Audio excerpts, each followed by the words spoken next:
கடவுள் உங்களுக்கு தனித்தன்மை மட்டும் கொடுக்கவில்லை, அதை வெளிப்படுத்த ஒரு மேடையையும் கொடுத்திருக்கிறார். ஆம், அந்த மேடை நம்மை சுற்றியே இருக்கிறது. அதனால்தான் நம்முடைய தனித்தன்மையை கண்டுபிடிப்பது நாம் நினைப்பதற்கும் எளிது. நண்பர்களே, மனிதர்கள் தங்களுடைய தனித்தன்மையை வாழ்க்கையின் பல்வேறு காலங்களில் கண்டுபிடிக்கிறார்கள். சிலர் அதை இளமையிலேயே டீனேஜில் கண்டுபிடித்து விடுகிறார்கள்.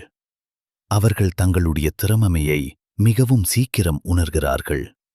வரலாறு அவர்களை லெஜெண்ட் என்று அழைக்கிறது.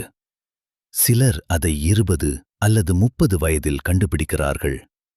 அவர்கள் தங்கள் தொழில், கண்டுபிடிப்பு அல்லது வியாபாரத்தில் முன்னேறுகிறார்கள். சமூகம் அவர்களை வெற்றியாளர்கள் என்று அழைக்கிறது. அடுத்ததாக ஒரு பெரிய குழு இருக்கிறது.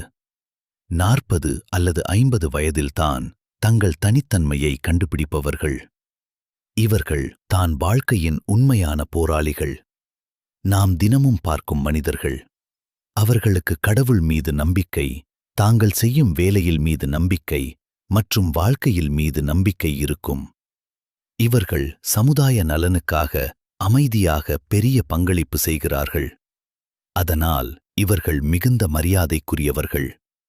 ஆனால் இன்னொரு குழுவும் இருக்கிறது.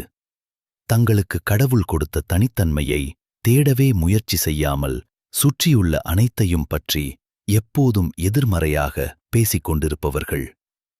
நாம் நமது தனித்துவத்தை வெளிப்படுத்தும் தலத்தை இறைவன் கொடுத்த அத்தலம் நமது தனித்துவத்தை கண்டறிய நமக்கு உதவுகிறதா? இந்த சிந்தனை உங்களுக்கு பிடித்திருந்தால் தயவு செய்து லைக் செய்யவும், ஷேர் செய்யவும்